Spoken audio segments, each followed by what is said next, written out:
This is probably one of the best spots. You can see a glimpse of Penang in the background.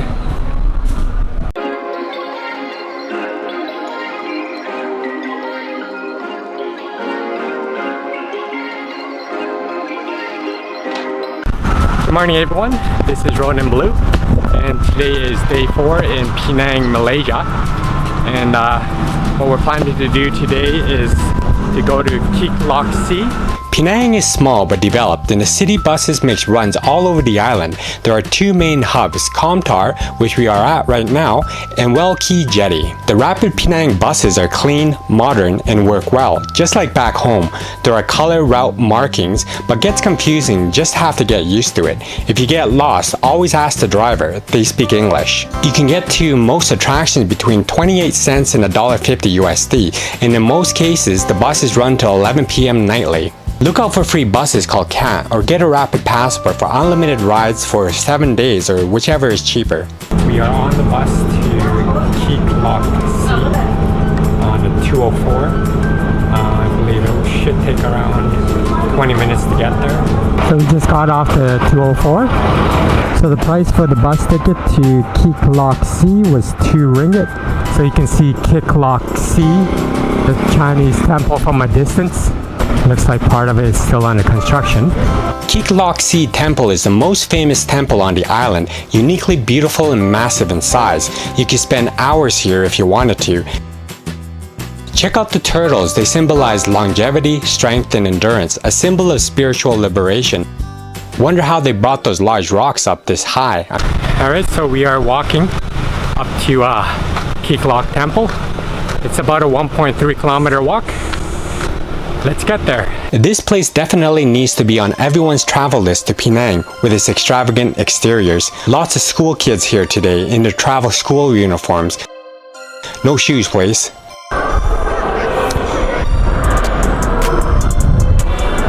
Well, this place looks very beautiful. If you look at all the architecture, it's pretty dark up there. Not sure if you can see all of the details. Although not one of the world's wonders, it definitely deserves recognition though. Kek Lok Si is actually the largest Buddhist religious site in Southeast Asia. It's like this massive maze with every corner holding some historical value. I'm not entirely sure what the different size Buddhas represent. There's some interesting looking pillars with some lotus flowers at the very top. And then there's a whole bunch of Buddha statues lined up on top of each other on the wall. I'm sure there's some kind of significance to it.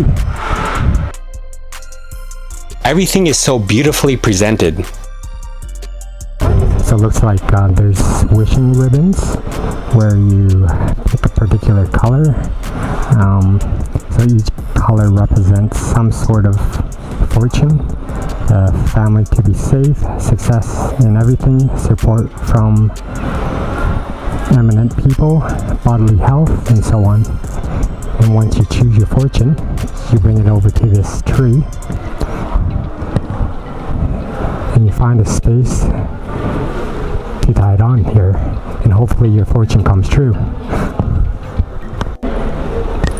There's also a very pungent smell of incense here. Here you'll find traditional Chinese rituals that blend into the temple architecture and artwork. Look at the decorative glass candles.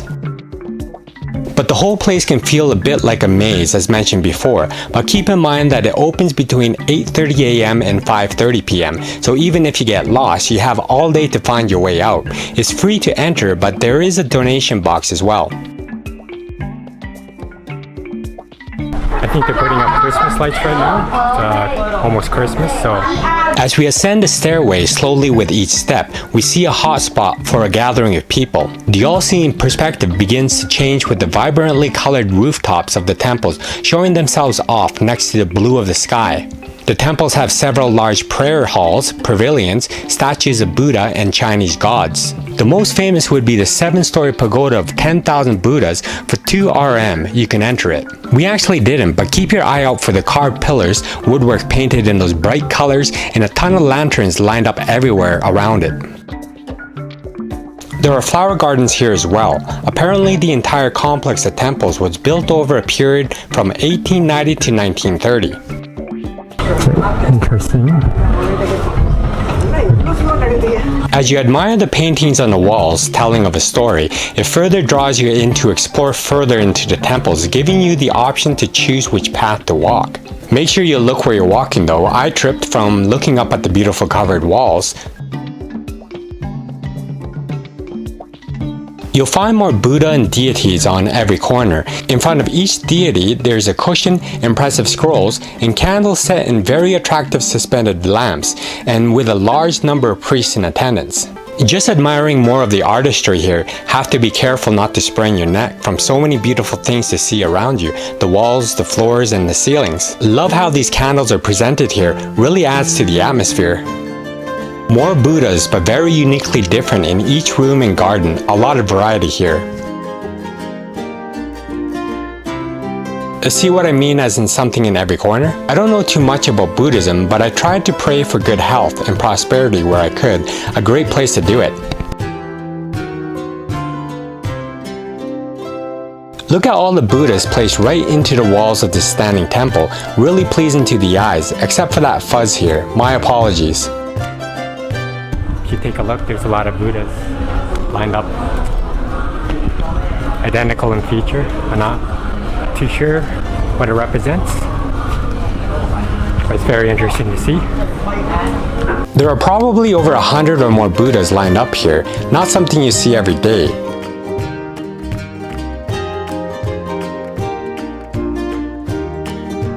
This one has many faces on it. Maybe someone could explain what it is in the comment section below.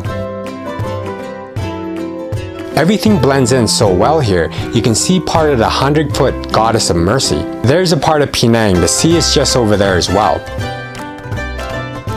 More unique Buddhas. You can also see the temples from this viewpoint here from a different angle. There stands the 7-story pagoda. Impressive. It's a very beautiful view. This is probably one of the best spots. You can see a glimpse of Penang in the background. Time to walk further into the maze of this place. Sizu was impressed by this place as well. I wonder why this isn't one of the world wonders. Not sure how they measure a world wonder, but this place is pretty impressive though. I now vote it as a world wonder.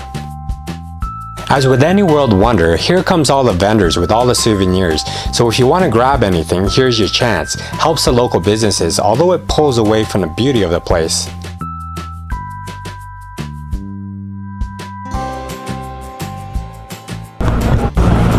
So we're just taking a gondola to the top there. So I showed you the admission price of one way and two ways. You also have the option of walking up or walking back down again.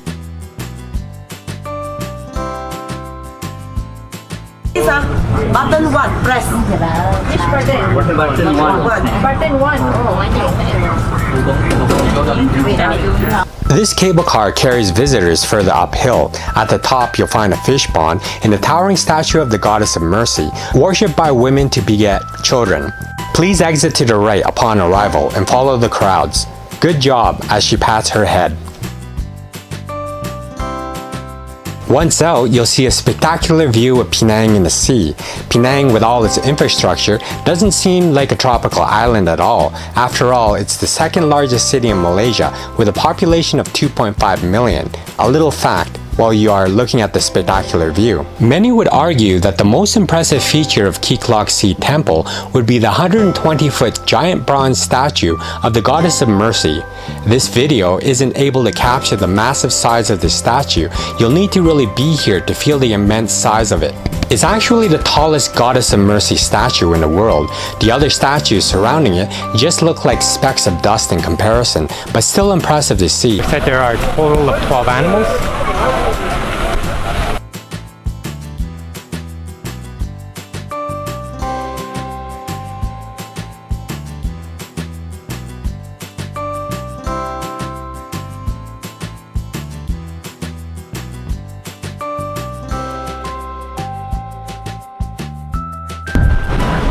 So we are walking back down.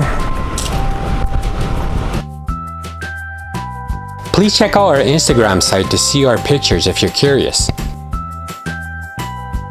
I'll end the vlog here today. Keep watching for more of my Malaysia series. If you like this vlog, please don't forget to give me a like, subscribe, and hit that notification bell for more of my content here. Thank you for watching my vlog. I hope you have a great day and see you soon.